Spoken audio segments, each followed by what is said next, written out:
Stranger Things Season 2 was probably the slowest start to a season ever, but oh my goodness, did it finish off with a bang.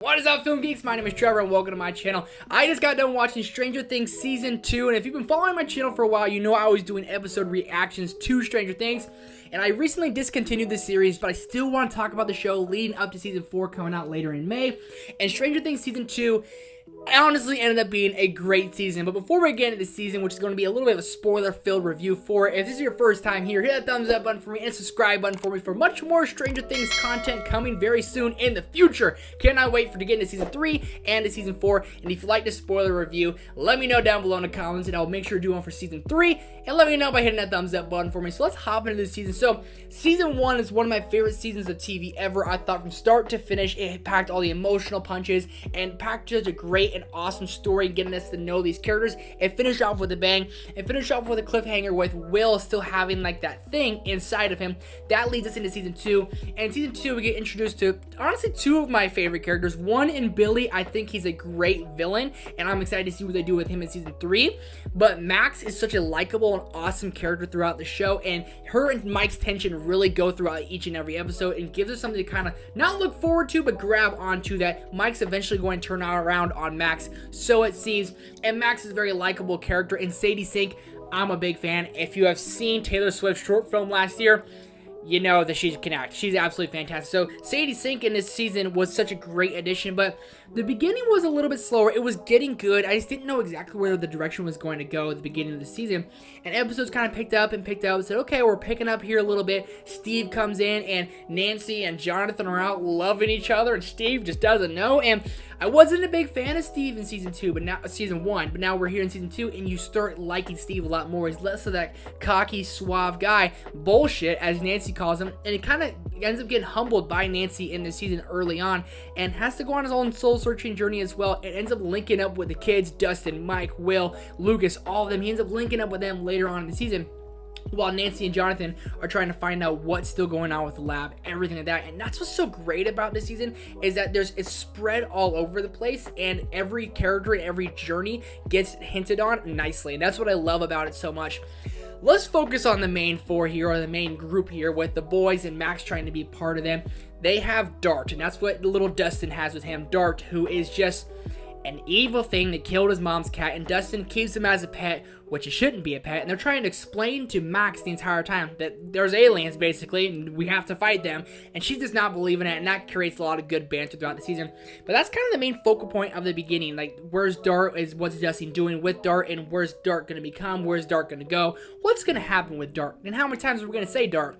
And that's what kind of took me out of the season in the beginning. It took me a while to get to these episodes. Like, gosh, I'm just not that invested in this as I want to be.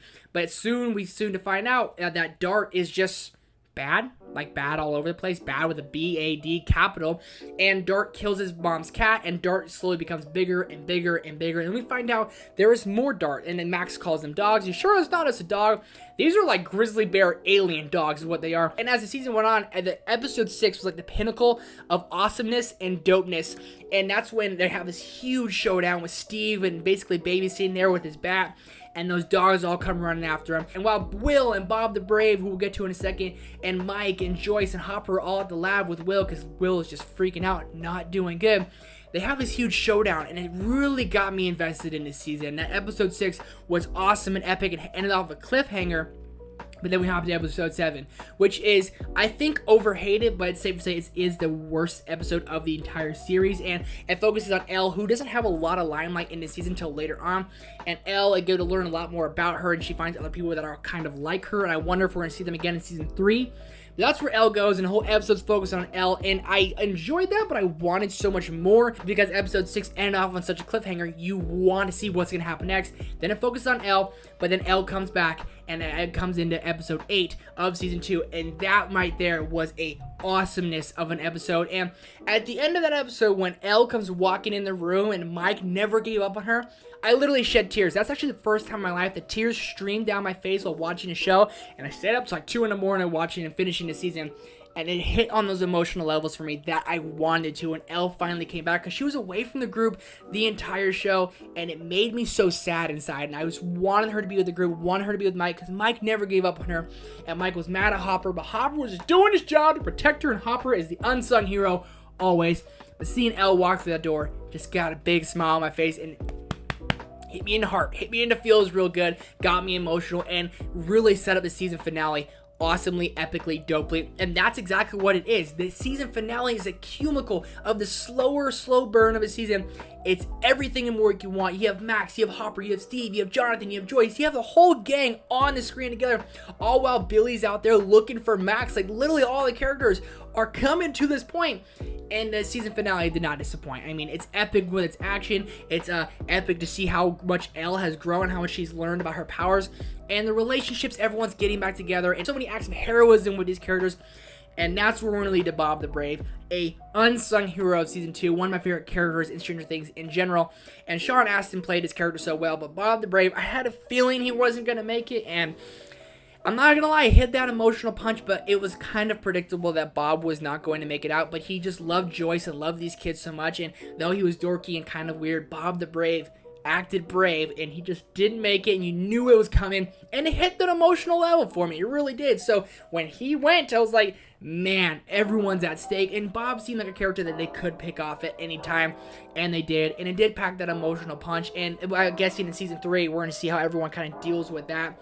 But Bob the Brave was brave, and he put his all out there on the line for the team, and that's what they do. And Hopper and Elle go out, and they have to shut the wall in the upside down, and Will is just like, he's like almost possessed by this thing, and it's so sad and scary and kind of hard to watch at times how much it is jeopardizing and attacking him. And they do such a good job creating the show, writing the show, and directing the show. And the season finale ended off with a bang. And you think it's going to be all happy and go lucky, but that big Demogorgon thing is still around at the end of the season. And we all think, okay, that's where we're going to lead into season 3. And I've heard season 3 is the best. Season 2 is all over the place with its tone. Like this review, it is all over the place. But I ended up really loving season 2, and I ended up really, honestly, finishing off on a nice note. Really put the icing on the cake. And I cannot wait to watch season 3.